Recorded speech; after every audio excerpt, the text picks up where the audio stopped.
welcome to my channel, The Love Tita Heart, the channel for the non-stop followers of Alden and Maine, who will serve as voice for those who cannot express their feelings for Aldab. Kamusta po kayo mga ka-non-stop? Good day po sa inyong lahat. Bago po tayo tumungo sa kaganapan kay Alden and Maine, please subscribe and hit the notification bell para ma-notify po kayo sa mga bagong video na i-upload ko. Salamat po!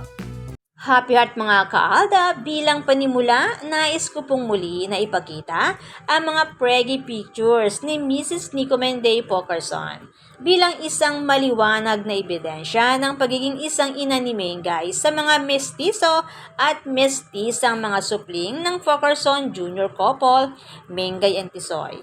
Inagaw man ng mga Sarsuelista ang malayang pagbabahagi ng mga magagandang memories ng Aldab or nila Alden and Maine bilang tunay at totoong mag-asawa, nananatili naman ito sa kaisipan at puso ng mga tunay at nagmamahal at nagtitiwala kay Mrs. Nico Menday Pokerson and Richard Pokerson Jr. At kung inagaw man ng mga Sarsuelista ang malayang pagbabahagi ng dalawa, nakuha naman at naitago ng mga true-blooded Aldab Nation ang maraming ebidensya ng pag-post sa social media mismo ng mag-asawa at ng kani-kanilang pamilya sa tunay na relasyon nila Mengay and Tisoy. Bago pa man inumpisahan ng Sarsuela, kaya naman na ipaalam din naman ni Maine mismo na Seb ang tawag niya sa panganay na anak nila ni Richard Jr. sa kanilang pag-uusap ng kanyang kapatid sa social media at nabanggit din mismo ni Maine si Alden bilang ama ng kanyang anak nang sabihin ng kanyang kapatid na mana ito sa kanyang ama na iyakin din. Mga ebidensyang inilabas nila sa panahon na wala pang Sarsuela.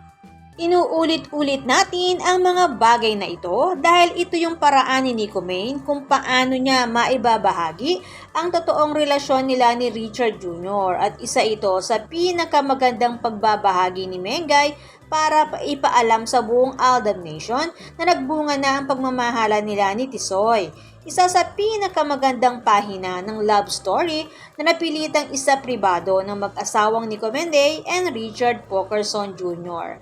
nang dahil sa Sarsuela. At kahit ito man ay naka-private na, may paraan pa rin naman sila para makapagbigay ng cryptic message sa buong fandom ng Aldab Nation and true-blooded Aldab Nation. Samantala, kung puspusan man ang pagpopromote ni Alden sa kanyang movie at sinasabayan pa ng Sarsuela 1, ating pagmasdan si Alden Richards kung paano siya kapag wala sa harap ng kamera kasama si Cathy.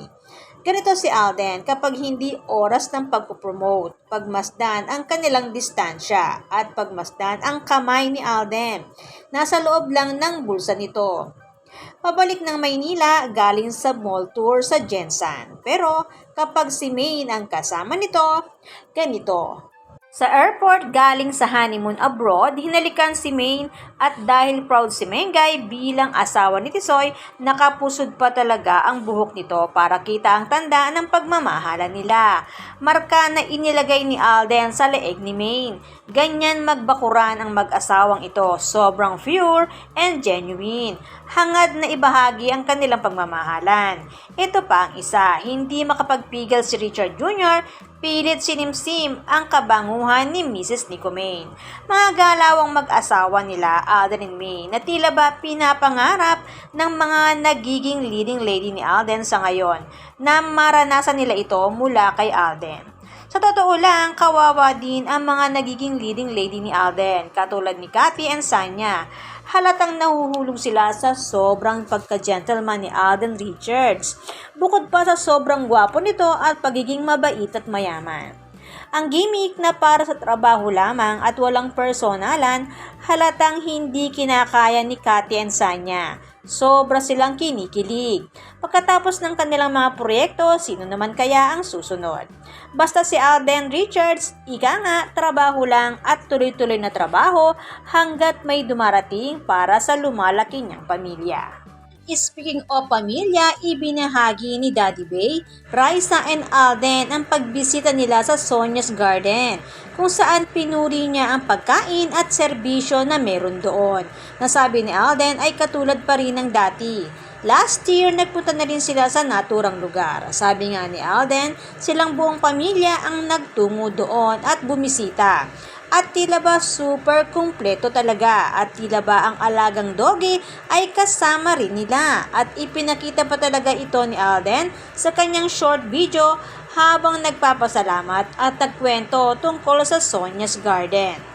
Minsan na rin itong ipinakita sa isang TV commercial ni Maine. Sabi nga ni Alden, silang buong pamilya ang nagtungo doon. Kaya alam na dis mga ka-Aldab, sobrang dog lovers talaga ang buong pamilya. Kahit sobrang hectic ng schedule ni Alden, nagbibigay pa rin siya ng oras para sa buong pamilya. Grabe sa pagiging responsible kahit sobrang busy. Kaya naman very blessed talaga dahil sa pagmamahal para sa buong pamilya. Kahit kaliwat kanan pa ang sarswela. Samantala, habang sobrang blessed ang Pokerson Jr. family, pababa naman ang ratings ng Eat Bulaga kung saan sa programang ito nagkakilala sa pangalawang pagkakataon, nagkakilala ng lubos at nagkaibigan ng Aldab. At nagpakasal si Nico Maine and Richard Jr. na masasabing ang programa na ito ang ginamit ni Lord para itadhana ang dalawa na nagbigay rin ng napakalaking biyaya sa lahat ng nasasakupan ng programa. Katuwang ang fandom ng Aldab Nation na nagbigay sa kanila ng pambihirang ratings.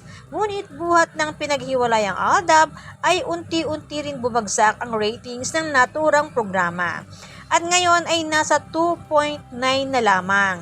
Ito na yata ang pinakamababang ratings na kanilang natanggap mula nang pinaghiwalay ang Aldab. Ika nga, basta ang buong fandom ng Aldab Nation and True-Blooded Aldab Nation ay naghihintay lang ng tamang panahon. Still very strong indeed. Nananatili para sa katotohanan para sa mag-asawang Alden and Maine. Habang si Alden Richards ay sobrang inspired sa pag-awit ng kantang Dilaw, kasama si Maki ang umawit ng naturang kanta. Basta kapag kumanta si Richard Jr. para kay Maine, grabe ang pagkanta nito. Tulad sa Eat Bulaga noon, panahon ng pandemic, yung kantang Kung Hindi Rin Lang Ikaw, na iniwan pa sila ni Paolo para masolo ang stage. Kahit ang taas ng tono, kinakaya, basta iniaalay para kay Nico Maine. Naalaala niyo po ba? Kaya naman, good vibes lang po tayo magka-non-stop. Salamat po sa lahat ng nag-comments at sa lahat po ng buong pusong nagmamahal at sumusuporta kay Alden and Maine. Salamat po sa lahat ng subscribers. Shout out po sa inyong lahat. Thanks and God bless everyone! Salamat po sa lahat ng nag-comment. Shout out po sa inyong lahat. Sorry po, hindi ko na po kayo iisa-isahin. Sobrang dami po ninyo. Patunay lamang po ito na talagang lumalakas lalo at sumisigla ang buong fandom sa ganitong pagkakataon. Salamat po sa inyong lahat. Aldab lang ang malakas. Hangad ko po ang magandang kalusugan para po sa inyong lahat. Salamat po Aldab Nation and True-Blooded Aldab Nation. Thanks, stay safe, and God bless everyone!